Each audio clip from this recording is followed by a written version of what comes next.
तो hello guys, कैसे हैं आप सब। आई होप सब अच्छे होंगे और मैं भी अच्छा हूं। जैसा कि आपको पता होगा कि आज से हम लोग अपने लेक्चर HAP सेकंड के शुरू करने जा रहे हैं, जो कि आपका कोर्स है बी फार्मा सेकंड सेम और डी फार्मा फर्स्ट ईयर में हम लोग को HAP सेकंड पढ़नी होती है। ठीक है, तो हम लोगों ने इसके पहले एक वीडियो आपको दिया था जीरो लेक्चर, जिसमें हम लोगों ने डिस्कस किया था, सिलेबस रिव्यू किया हुआ था। ठीक है, बेसिकली हम लोगों ने सिलेबस रिव्यू किया था कि किस यूनिट में हम लोगों को क्या क्या पढ़ना है। सो जो हमारी फर्स्ट यूनिट है उसमें है नर्वस सिस्टम। तो हमें नर्वस सिस्टम के बारे में पढ़ना है। तो नर्वस सिस्टम का जो पहला टॉपिक है वो है organization of nervous system, syllabus के according. Okay, so organization of nervous system पढ़ने से पहले हमको आना चाहिए नर्वस सिस्टम होता क्या है बेसिकली। ठीक है, ये चीज़ तो पता होनी चाहिए।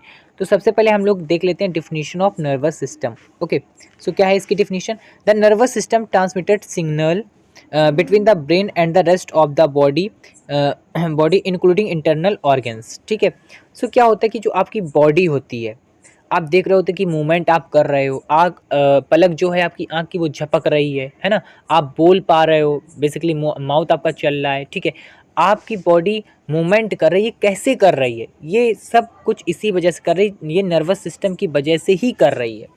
ठीक है, क्यों कर रही, अब वो देख लेते हैं। जैसे सपोज दैट हम देखते हैं कि न्यूरॉन्स क्या होते हैं, नर्वस सिस्टम क्या है। जैसे कोई गर्म चीज़ है, सपोज दैट आपके यहाँ सपोज दैट आप कैंडल लिए हो, उसमें आपने अपनी उंगली को टच किया, किसमें, फ्लेम में। ठीक है, टच किया आग में, आपने उसको उंगली को ऐसे जैसे रखा, तुरंत आपके हाथ पीछे हो गया। क्यों पीछे हो गया, ये क्या था कि आपका हाथ पीछे हो गया, क्योंकि आपको पता चल गया कि ये हार्मफुल है मेरे लिए, इसलिए पीछे हो गया। अब क्यों हो गया, मतलब कि जैसे आपको आग ने आपने आग आग को टच किया, वैसे ही आपके हाथों में क्या हुआ, सिग्नल्स जो ट्रांसमिशन होने लगा, सिग्नल्स का इम्पल्स जनरेट हुई, न्यूरॉन्स आपके जाके स्पाइनल कॉर्ड के थ्रू सेंट्रल नर्वस सिस्टम के यानी ब्रेन पार्ट में गए, और वहाँ से ब्रेन ने डिसाइड किया कि ये आपके लिए हार्मफुल है। फिर वो रिफ्लेक्स एक्शन हुआ, हम लोगों को रिफ्लेक्स एक्शन भी आगे जाके पढ़ना है। ठीक है, टॉपिक है वो, रिफ्लेक्स एक्शन हुआ किसके, स्पाइनल कॉर्ड के थ्रू, और आपका जो हाथ था वो पीछे होगा, क्योंकि आपको पता चला कि ये मेरे लिए हार्मफुल है। लेकिन इसका अपोजिट अगर किया जाए कि एक पैरालिसिस वाला पेशेंट हो, जिसे आप हिंदी में बोल सकते हो लगभग जिसको मार जाता है, उसके अगर आप हाथ में आग को भी रख दो, तब भी वो हाथ पीछे नहीं करता। क्यों, क्योंकि उसका जो नर्वस सिस्टम होता है डिस्टर्ब होता है, यानी न्यूरॉन्स उसमें जो होती हैं डेड हो जाती हैं, इस वजह से वो अपना हाथ पीछे नहीं कर सकता। ठीक है, तो आपकी जो बॉडी में इंटरनल जो एक तरीके से वर्क हो रहा है, या जो भी हो रहा है रेस्ट ऑफ द बॉडी में, ब्रेन के थ्रू जो भी कुछ हो रहा है, ये सब नर्वस सिस्टम की वजह से ही हो पा रहा है। अगर नर्वस सिस्टम आपका डिस्टर्ब कर जाएगा तो आप ना ही चल सकते हैं, ना ही बोल सकते हैं, ना ही मूवमेंट कर सकते हैं, ना ही ब्रेथ ले सकते हैं, और ना ही कोई किसी चीज़ को सोच सकते हैं। जैसा कि आगे आप देखेंगे, in this way the nervous system activities, nervous system ही रिस्पॉन्सिबल होता है आपकी एक्टिविटीज़ के लिए, control the ability to move move breathe, see, think and more. ठीक है, ये सब चीज़ों के लिए कौन रिस्पॉन्सिबल होता है, नर्वस सिस्टम। बिकॉज अगर नर्वस सिस्टम डिस्टर्ब हो गया तो आप कुछ भी नहीं कर पाएंगे, ना ही चल पाएंगे, ना ही बोल पाएंगे, है ना। So the basic unit of the nervous system is the nerve cells and neurons. Okay, so the basic unit of the nervous system is nerve cells and neurons. अब ये नर्व सेल्स और न्यूरॉन्स क्या होती हैं, nerve cell और neurons क्या होती है, देखिए, न्यूरॉन्स यही होते हैं आपकी पूरी बॉडी में, न्यूरॉन्स ये पाए जाते हैं, ये हैं आपके न्यूरॉन्स। ओके, अब नर्व सेल्स जो छोटी छोटी सेल्स मिलके जो न्यूरॉन्स को पूरा बनाती हैं, वो होती हैं आपके नर्व सेल्स। ठीक है, और न्यूरॉन्स अगर आपके नहीं होंगे तो आप क्या करेंगे, आप में जो सिग्नल्स हैं वो जनरेट नहीं होंगे, या नर्व इम्पल्स क्रिएट नहीं होंगे, तो आपके ब्रेन तक वो चीज़ जाएगी नहीं, और आप मूवमेंट वगैरह ये सब चीज़ें नहीं कर पाएंगे। ठीक है, तो आप तो इतना तो समझ गए होंगे कि नर्वस सिस्टम क्या होता है। नर्वस सिस्टम ही आप इतना इसका पॉइंट बना समझ लीजिएगा कि नर्वस सिस्टम ही रिस्पॉन्सिबल होता है मूवमेंट के लिए। ओके, और अब आपकी ये जो एक्टिविटीज़ कंट्रोल होती हैं उसके लिए, सब चीज़ के लिए नर्वस सिस्टम ही रिस्पॉन्सिबल होता है। So here we will discuss about that thing, division organisation of nervous system. अब देखिए, ऑर्गेनाइजेशन बोलो या डिवीज़न बोलो एक ही बात होती है। सो इसका ऑर्गेनाइजेशन क्या है, सो जो नर्वस सिस्टम है बेसिकली टू टाइप में डिवाइड हुआ है। The first one is central nervous system and the second one is peripheral nervous system.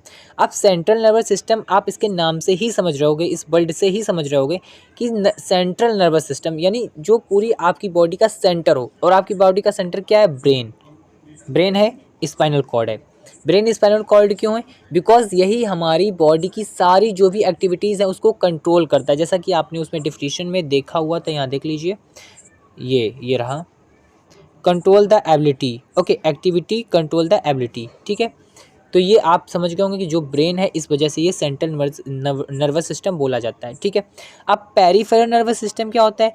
Peripheral nervous system में आता है आपका autonomic nervous system and somatic nervous system, वो हम आगे देखेंगे। आप पेरिफेरल नर्व्स और इंटेरिक नर्व सिस्टम से मिलके बना होता है, ठीक है। ये तो हमने आपको डायग्राम के फॉर्म में दिखाने की कोशिश की है ताकि आप समझ पाएँ कि सेंट्रल नर्वस सिस्टम क्या है और पेरिफेरल नर्वस सिस्टम क्या है, ठीक है। Here we will discuss it. इधर देखिए हम लोग इसको अच्छे से डिस्कस कर लेते हैं। सो देखते हैं सबसे पहले कि आपका जो नर्वस सिस्टम है, okay, nervous system two type में डिवाइड हुआ है। The first one is peripheral nervous system and the second one is central nervous system. अब peripheral nervous system is also divided into two part. The first one is autonomic nervous system and the second one is somatic nervous system, okay. And the central nervous system हम लोग पहले ही इसको पहले ही हम लोग इसको discuss कर चुके थे दैट थिंग कि जो सेंट्रल नर्वस सिस्टम होता है वो टू टाइप में डिवाइड होता है। The first one is brain and the second one is spinal cord, okay. अब देख लेते हैं जो आपका ऑटोनोमिक नर्वस सिस्टम है ये फिर से डिवाइड होता है टू पार्ट में। The first one is sympathetic nervous system and the second one is parasympathetic nervous system, ठीक है। सिंपैथेटिक नर्वस सिस्टम को आप यहाँ फाइट फ्लाइट लिख सकते हो एंड पैरासिम्पैथेटिक में क्या होता है, ऐसा कुछ नहीं होता, फाइट फ्लाइट नहीं होता है, ठीक है।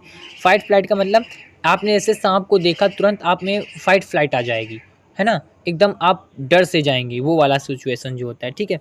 अब इसमें आप देख लेते हैं सेंट्रल नर्वस सिस्टम में टू टाइप में डिवाइड होता है। The first one is brain and the spinal cord. और ब्रेन आपका थ्री टाइप में डिवाइड होता है। The first one is fore brain, mid brain and hind brain.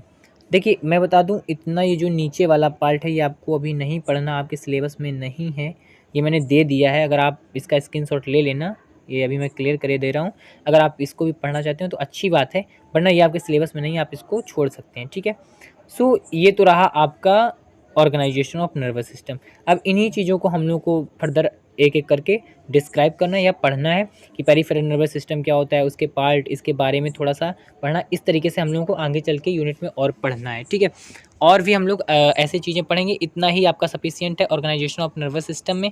तो अगर आपको ये वीडियो पसंद है तो प्लीज़ इस वीडियो को लाइक करिए, चैनल को सब्सक्राइब करिए, ऐसे वीडियो देखने तक मेरे चैनल तक बने रहिए। और प्लीज़ आप कमेंट करिए कि सर कैसा कंटेंट आप हमसे, आप प्लीज़ मेरे को कंटेंट के हिसाब से बताइए कि मुझे और कंटेंट चाहिए, मैं और दूंगा। लेकिन चूँकि मैंने भी एग्ज़ाम दिए हैं तो मैं जानता हूँ कि कितना लिखना होता है या कितना नहीं लिखना होता है, और इतना बहुत सफिशिएंट है बिकॉज हम लोगों को टाइम बहुत कम मिलता है। हम लोग को मेन पॉइंट को लिखना होता है, डायग्राम फॉर्म में लिखेंगे, बहुत अच्छे मार्क्स मिलेंगे और बहुत अच्छे से चीज़ों को आप सीख पाएंगे। आपको रटना नहीं है, आपको समझना है। अब जब हम लोग इसको आगे फर्दर पढ़ेंगे तो आप समझेंगे, तो आप खुद ही उसको लिख लेंगे। तो आप समझने की कोशिश करिए, रटने की कोशिश मत करिए, क्योंकि बी फार्मा आगे और भी टफ होगा। तो आपको अगर रटते रहेंगे तो फिर चीज़ें रटने से नहीं याद होंगी, समझिए उसको खुद से लिखिए, ऐसा प्रैक्टिस करिए, okay. So thanks for watching this video, और नेक्स्ट की वीडियो हम जल्दी से ही अपलोड करने की कोशिश करेंगे। Thank you.